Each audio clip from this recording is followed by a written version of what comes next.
Hey guys, welcome to TST Garage. I'm Bart, and in this episode I have a beautiful new Suzuki DR-Z4S in the studio with me.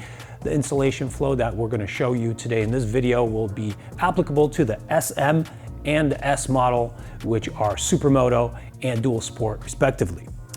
What do we have here? All right, we have a replacement for this giant shovel on the rear here. It is a nice looking Fender. But we are going to replace it with a Fender Eliminator and taillight combo from TST Industries. The taillights are available in smoked or clear lens. The choice is yours while shopping. For this particular bike, we are going to use the smoked version. Both have ample brightness for tail lighting function. They also include a signaling circuit on each side of the taillight, so should you choose to use that, you will be able to just plug and play and have the function of the signals taken into the taillight itself. Now, I do recommend that you do keep some kind of external signals for more outboard signaling, but a lot of guys, I know, they like to have fewer things hanging off the bike in case they go off-road or urban excursions where these things tend to get hit on things and they snap off. So it's good to have a backup of signaling inside the capsule of the taillight. Our kit includes the mounting hardware that will accept the taillight, mount it on the bike. You have a choice of a standard bracket for your license plate, or we also offer an adjustable bracket that is comprised of a stainless steel L-bend bracket with mounts for this nice CNC machined aluminum black anodized piece that will enable you to fine-tune the hanging angle of your license plate. Then you lock it down and it stays in that configuration for the duration of you riding. If you choose to change it later on, that's cool. This is not one of those kits that you could adjust on the fly. Just keep that in mind. This is a separate kit.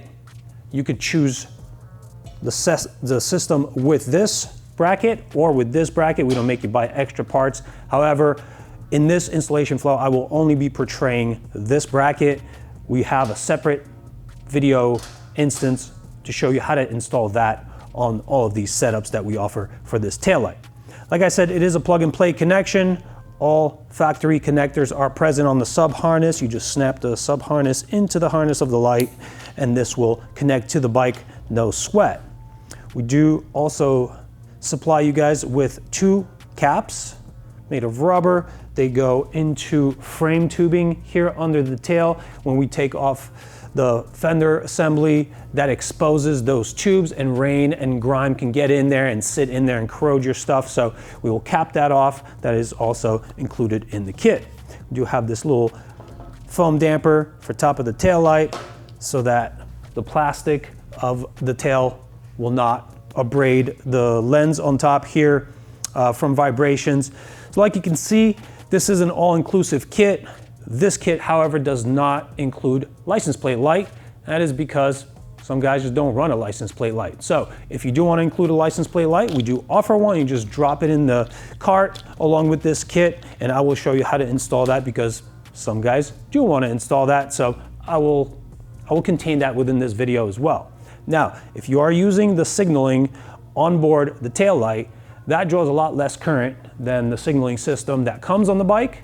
It will do something wonky to your signaling system. It'll flash a lot faster. We call that hyper flash. To remedy that, we do offer our Gen 2 flasher relay.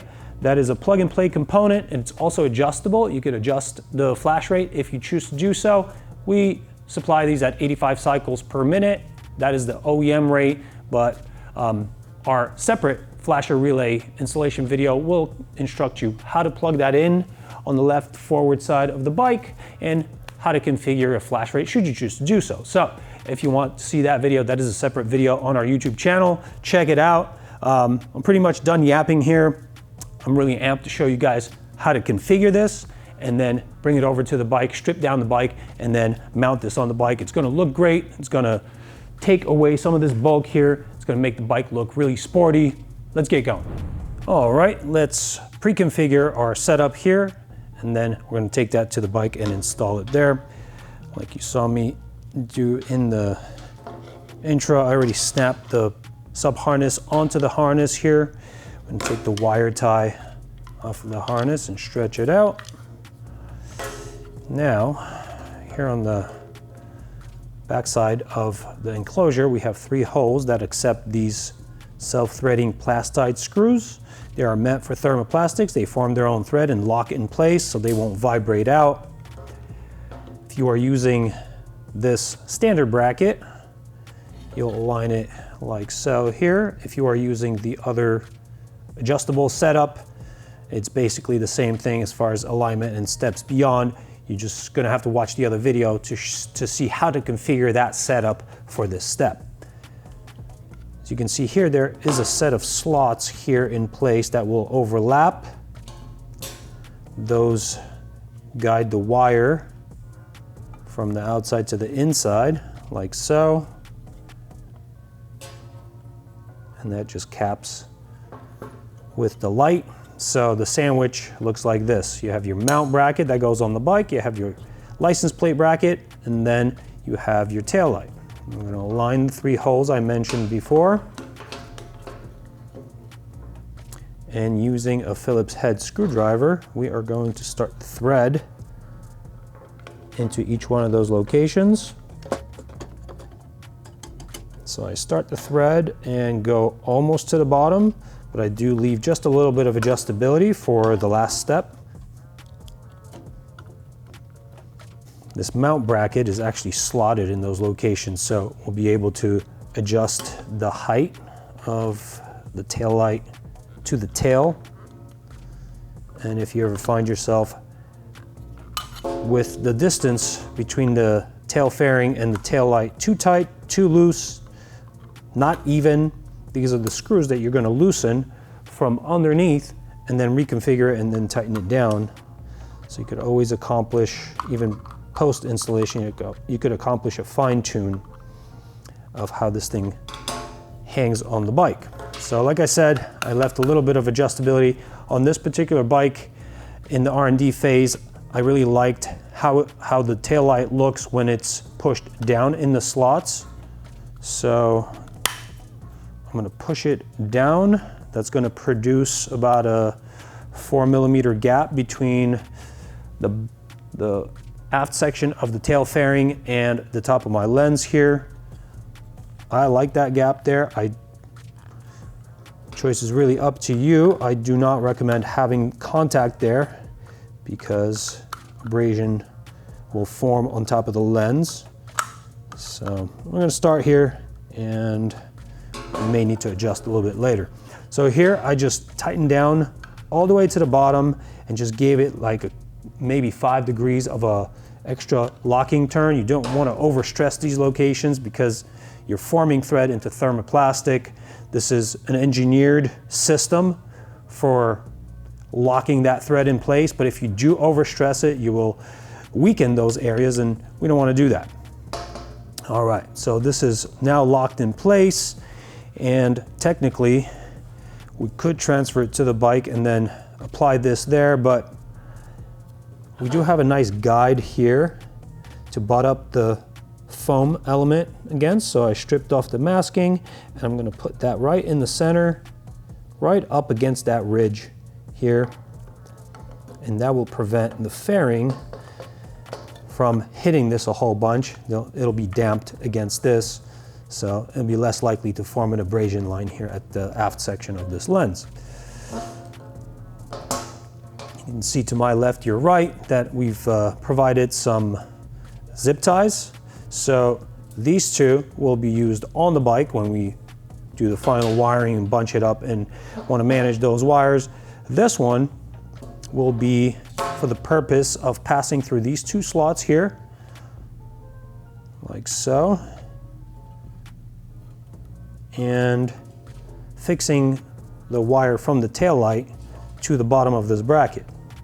Now, I am going to pass it through, and I am going to engage the ratcheting mechanism here, but I'm not going to cinch it down all the way, because in the case of using a license plate light, I am going to have this license plate light wire pass through here, then up above through this little slot, and then we're going to run that wire through here. So if you are using our license plate light, this will be the next several steps. Stretch out the wires and make sure that the cable here is flat, like so, at least in the first maybe 6 inches. It does have a wider to thinner aspect ratio. I want to flatten it out before I pass it through any passages. So here we go through the center triangle and gently forward that until this rests here up under the tail light against the bracket. And like I mentioned before, we are going to now go up through this slot. So I want to make sure that I actually grasp it in a way that it goes through flat without twisting.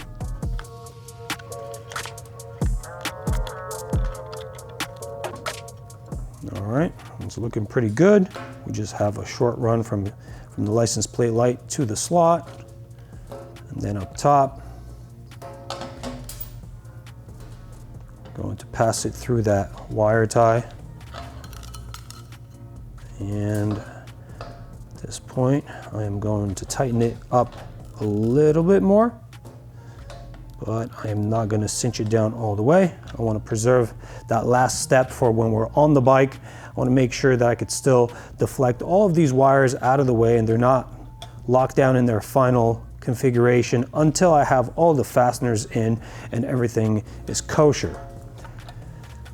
One last thing that we can do on the table here, let me get rid of some of these parts out of our way, is make the connection on the license plate light.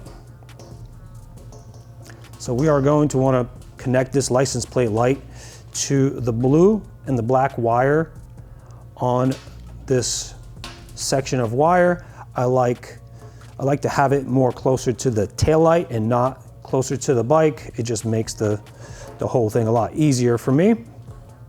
So I will leave myself about the same amount of room here as we have to this connector, and I am going to slice this off. You don't really have to do that. You can go ahead and just connect it with full length, and then you'll just cinch it up a little bit and you just have a little bit more bulk to distribute, but all of that can fit with these wire ties. I just choose to have shorter wire, and for me it's a little bit easier to just do it this way. I'm going to snip off the appropriate amount, strip off the insulation.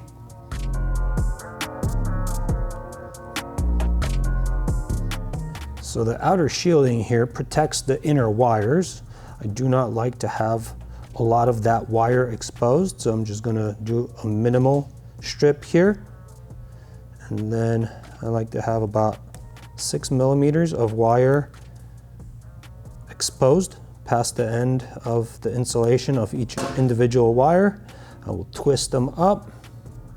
And now we will use the provided posi-tap connectors to make our connection to the black and blue wire. The black being ground and blue being running light wire.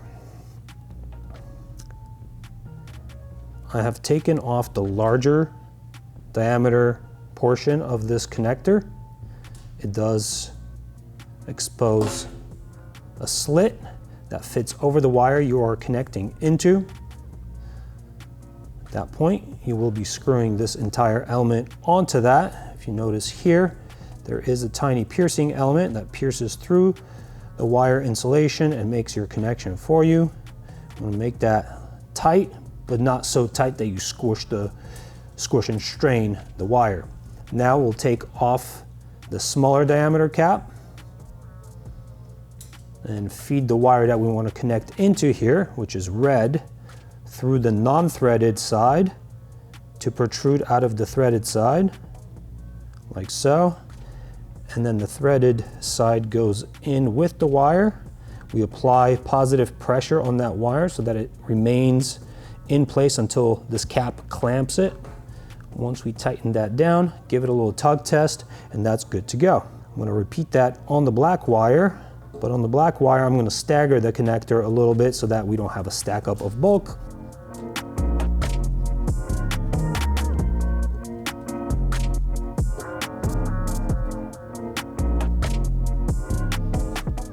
Tug test, good to go. So now we have approximately the same length here, so it'll be a lot easier to manage the bulk off rather than having the extra wire. This is ready to go on the bike. Let's remove some of the stock components off the bike and then we'll make the installation on there.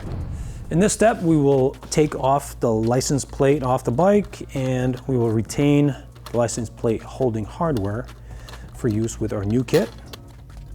On this particular bike, this component is loose, may or may not be on your bike. I'm just going to take that off with us just so it doesn't fall. In the next step, it will be necessary to remove the side panels from below the seat to gain access to this strap and its fastener. We'll start by removing this black panel. To access the black panel, we will unlock this push pin here.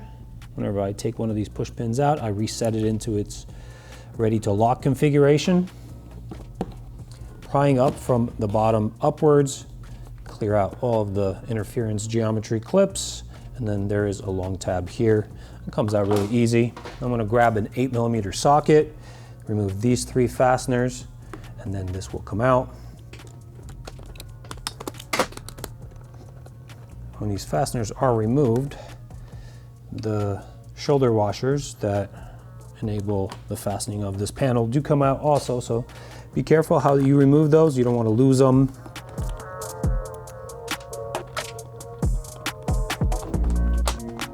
This last one here seems to be captive, so I'm just going to keep it with the fairing, and this just comes off really easily now. All right, now we have access to this fastener here that holds the strap. I'm going to switch over to a 10mm socket. That actually needs to be removed only on one side. The fastener here does have a washer, but that is captive on the screw itself. However, right behind it, there is a shoulder washer. So make sure you get those 2 together. Now the strap can just be peeled off and we'll hop to the other side. On the left side of the bike, gaining access below this black panel involves using the key, and that exposes the 3rd fastener just like on the other side. So we'll crack all 3 of these loose and then we proceed in the same exact fashion.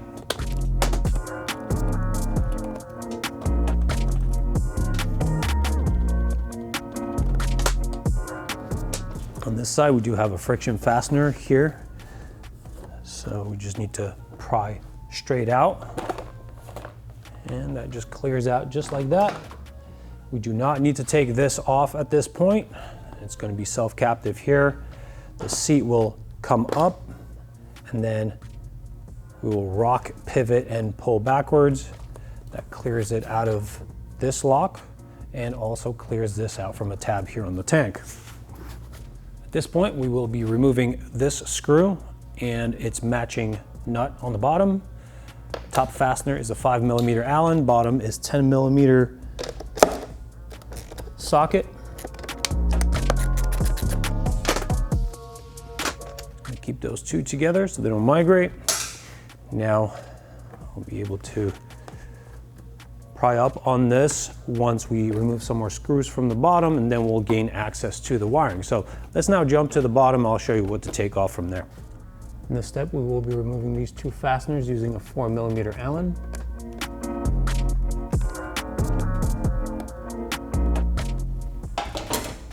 The next stage will involve removing 6 of these hex head fasteners from the fender assembly. We're going to start with these rearmost ones.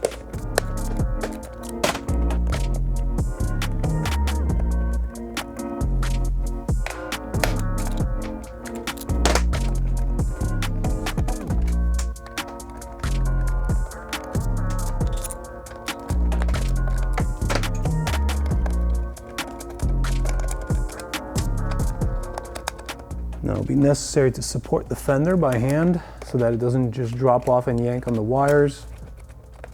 Once this last fastener is out, I am going to want to remove this inner panel that covers our wiring. Now we have access to the wiring here. We have the signal connectors that we will need to disconnect. And then also the white one belongs to a license plate light connection. So that's all of the Fender lighting on the bottom. There still is a connector to the actual taillight up above. But before I go up there, I'm gonna withdraw these wires up to the top so that I no longer have to consider anything down here. To disconnect the main taillight connector here, we'll press down on the lock and withdraw it to the right side, like so. And now there is a wire tie that is holding this loom here and this connector to the fender still. I'm going to cut that off carefully, making sure I don't nick any of the wires. Now our fender can come down and we have a blank slate to install our new system on here. Let's now plug up these frame holes with our caps provided in the kit. Just force them in until they bottom out against the tube face. Now this wiring here is on the outside of the frame. We want to make sure that it goes on the inside between these two bracket components. I'm going to bring our pre-assembled TST kit into view here, get the wires into that same area. And now we'll need to grab one of the spacers that will go in line with the screw hole here. And the top of our bracket here receives a washer and the screw through one of the rear holes. I'm going to align this with that threaded hole in the frame and engage it. You don't want to go too far because you want to have adjustability on the opposite side so that we can stack up all those components the same way. All right, spacer. So here we do have the wires coinciding with that slot. We'll have to make sure that we don't clamp or damage those wires in any way. I got the spacer there. I have my washer on top, screw, and engage the thread. Now, these are slotted, so they do give a little bit of adjustability. What I'm going to do is, now with the tail in place here, you can either have the rear part of the lens sticking out a little bit, or you can have it sort of coinciding with the edge of the tail. I like that a little bit better, so I am going to push it forward, seat these guys down all the way. These screws take a 4mm Allen. I'm going to use that tool to tighten this down. Now, as you can see, I did not remove the entire tail fairing off the bike. It's got enough flexibility to deflect away. Just be mindful that if you do push it too far, it might crease somewhere. So just be gentle with that. Bring those to full tightness. And we do have nylock locking nuts that will go over these screws protruding from the bottom. This is a means of locking those fasteners in place, making sure that vibration does not remove them off the bike. So now I'm going to lock those nylocks on from the bottom.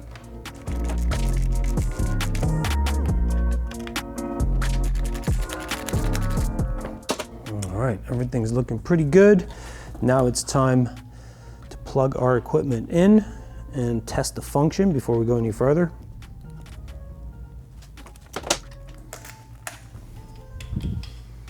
We have running light. We have brake light.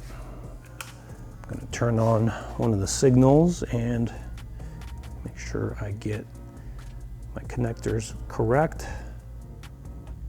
My left signal is turning on the left signal in the tail light, so we're good here.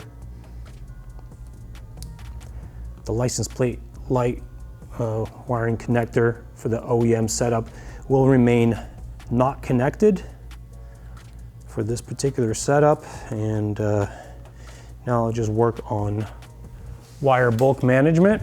We do have those 2 wire ties that came with the kit. I'll prep them here and then figure out what I want to do with all the wiring. For the wire distribution and bulk management portion, I think this is more of a freestyle and up to the installer sort of a step, but I'll give you several tips that I think are worthwhile. There is a wire management cable tie up forward right about here. That's already pre-existing, so I like to shove some of the wires in there and then distribute the bulk like so here. And I'm trying to have as little protruding as possible. So I've got several S-folds here in the wire. I think I like this. I'm just going to use the cable tie to get this all tied together. I want to make sure that none of these components are getting in the way of the fairing coming together with the other components, and we don't want interference. We also want to immobilize these wires.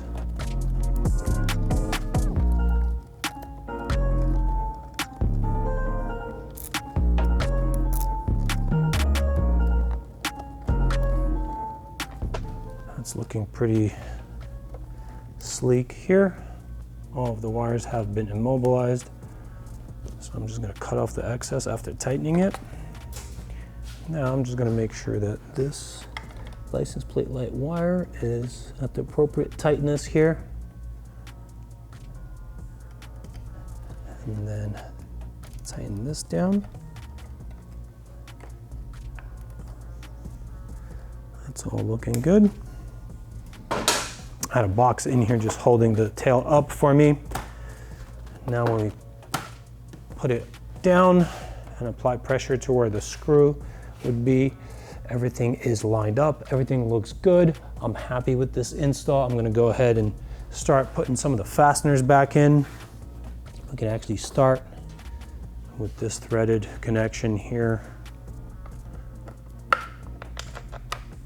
I'm gonna engage these fasteners, start the threads, but I'm not going to tighten anything yet.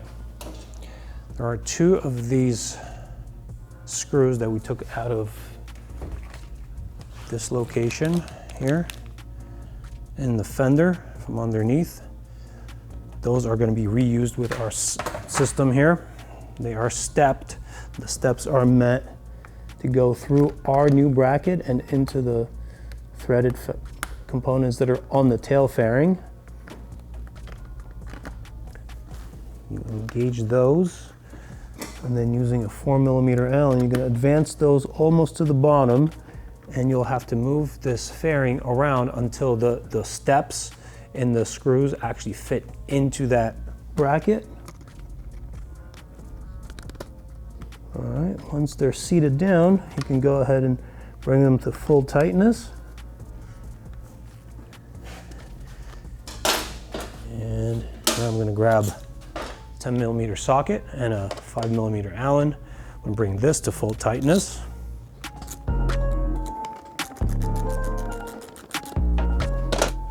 Give it one more test. Make sure the function is there before we move any further. Left signal works, right signal works, license plate light is on, and running light and brake light is functioning. So now, from this point forward, the entire rest of the installation is just a reverse order of disassembly. I will mount our license plate on here and then proceed to that reassembly without commentary, because it's just reverse of what I've already shown you. Now here, you'll notice that we do have red masking on this, on double side tape of this license plate light. Some guys like to use it and remove the masking and stick the license plate light onto the back of their license plate. I typically just clamp it in place and that does the job for me.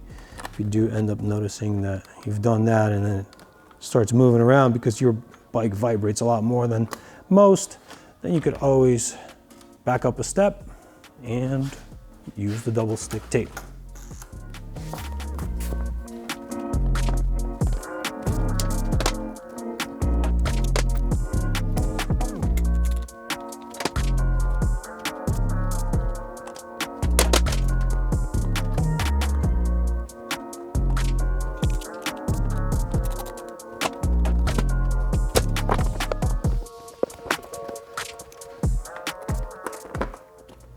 All right, guys, that's pretty much it for this installation.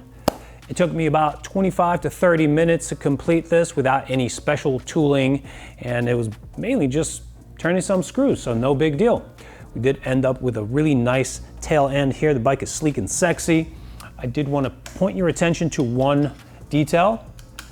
Like I mentioned in the intro of this video, when changing from OEM signals to aftermarket signals, you often result in a hyper flash situation like you see here. The bike is flashing a little bit faster than the OEM rate of 85 cycles per minute. If we were to change the front signals to aftermarket signals as well, this would go even faster. So if you want to remedy that situation, we do have an LED flasher relay available for this bike. It mounts very easily in the front left section of the bike. We do have a separate video showing you how to install that part on this bike. That's available on our YouTube channel or our website, tstindustries.com.